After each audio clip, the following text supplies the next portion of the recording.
శ్రీ మహాగణాధిపతయ నమః. శ్రీ గురుభ్యో నమః. కాళీ కాల భైరవ స్వరూపాయ సిద్ధేశ్వరాయ నమో నమః. నా వీడియోలు చూస్తూ అభిమానిస్తున్న వాళ్ళందరికీ కూడా మనస్ఫూర్తిగా కృతజ్ఞతలు తెలియజేసుకుంటూ ఉన్నాను.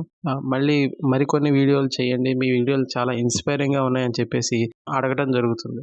మీ అభిమానానికి చాలా ధన్యవాదాలు. ఇకపోతే ఈ వారాహి నవరాత్రుల కారణంగా నేను వీడియోలు చేయలేకపోయాను. వారాహి నవరాత్రులు అన్నీ కూడా గుప్త నవరాత్రులుగా మనందరికీ బాగా తెలుసు. ఆ వారాహి నవరాత్రుల్లో కూడా నేను కాళీ సాధన, కాళీ మంత్ర హోమం నియమబద్ధంగా చేసుకుంటూ కాలం గడిపాను. కాబట్టి నాకు అంతగా ఖాళీ దొరకలేదు. అదేమిటండి వారాహి నవరాత్రుల్లో మీరు కాళీ సాధన చేశారా అని మీకు అనిపించవచ్చు.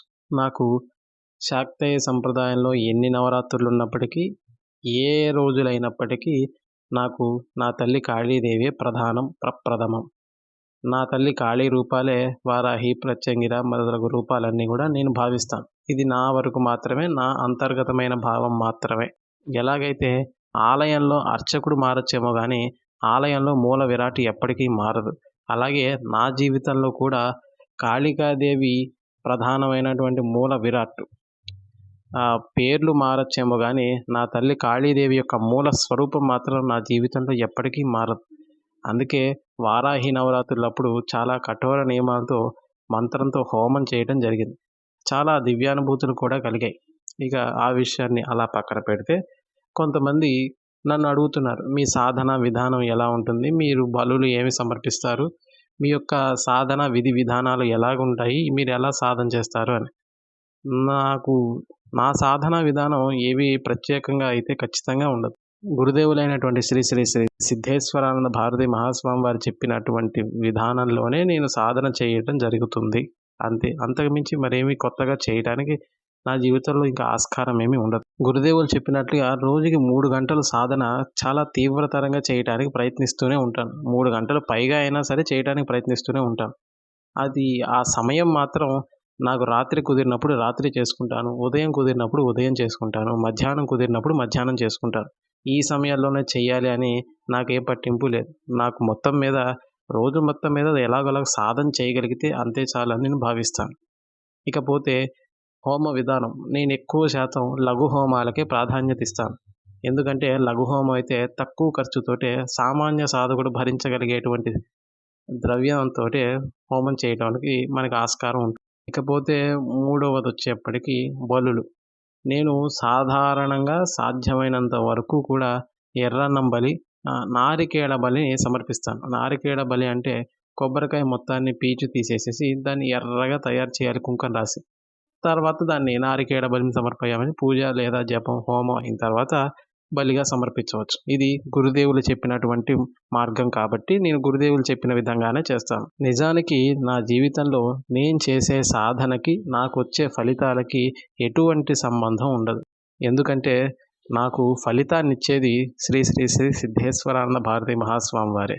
నేను చేసే అల్పమైన సాధనకి చాలా గొప్పదైనటువంటి దివ్యానుభూతులు, గొప్పదైనటువంటి ఫలితాలు రావటం నేను చాలాసార్లు గమనించాను.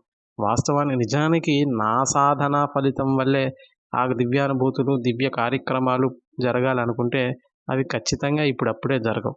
కానీ గురుదేవులు నన్ను అనుగ్రహించారు కాబట్టి దేవత కూడా అంత వైభవంగా నన్ను అనుగ్రహిస్తూ వచ్చారు. ఏదైనా సరే సాధనా మార్గంలో ఉన్నప్పుడు 100% నమ్మకంతో చేస్తేనే ఫలిస్తాయి, లేదంటే ఖచ్చితంగా ఫలించవు. మీరు నామకై వాస్తీగా ఏదో చేసాంలే అంటే చేసామన్నట్లుగా యాంత్రికంగా మీరు 100 సార్లు మాలలు తిప్పుతూ రోజంతా గడిపినా మీకు ఏమాత్రం ఫలితం రాదు. అలాగే మీరు నమ్మకంతో చేశారనుకోండి, దాని ఫలితం 100కి 100 పాళ్ళు వచ్చేస్తుంది. నేనైతే మాత్రం గురువు, మంత్రం, మంత్ర అధిష్టాన దేవత ఈ ముగ్గురు వేరు కాదు అనే భావిస్తాను. చాలాసార్లు నేను నా సాధన గురుదేవుల పాదాలను చూస్తూనే చేశాను. ఎందుకంటే నా దృష్టిలో కాళికాదేవికి, కాలభైరవుడికి, గురుదేవులకి ఎట్టి భేదము లేదనే నేను భావిస్తాను. నాకు ఫలితాలు కూడా అలాగే వస్తాయి. కాబట్టి మీరు కూడా అటువంటి సాధనలు చేయటానికి ప్రయత్నించండి. బలులు కూడా ఎక్కువ శాతం ఇవ్వటానికి ప్రయత్నించకండి. ఏదైనా దేవతకు ఒకసారి అలవాటు చేస్తే ఇక అలవాటుని మనం మానుకోకూడదని గురుదేవులు సూచించారు. కాబట్టి మనం ఎప్పుడో నెలకొకసారి, 2 నెలలకొకసారి బలి ఇవ్వటం చాలా ఉత్తమం. నన్ను అడిగితే ప్రతి అమావాస్యకి బలి ఇవ్వటం ఉత్తమం అని చెప్తాను. ఎందుకంటే వారానికోసారి, రోజుకొకసారి బలి ఇచ్చామనుకోండి, తర్వాత మనం ఇవ్వటం కోసం దేవతలు ఎదురు చూస్తూ ఉంటారు. మనకి ఏ కార్యక్రమం వల్లైనా అది వీలు కాలేదనుకోండి, మనకే కాస్త ఇబ్బెట్టుగా, ఇబ్బందిగా ఉంటుంది మనసుకి. చేయలేకపోయామే అని. కాబట్టి ఈ విధంగా చేసుకోవడానికి ప్రయత్నించండి.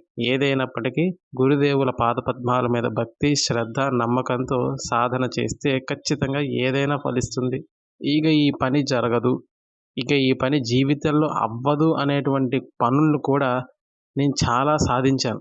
అది నా సాధన వల్ల అయితే ఖచ్చితంగా కాదు.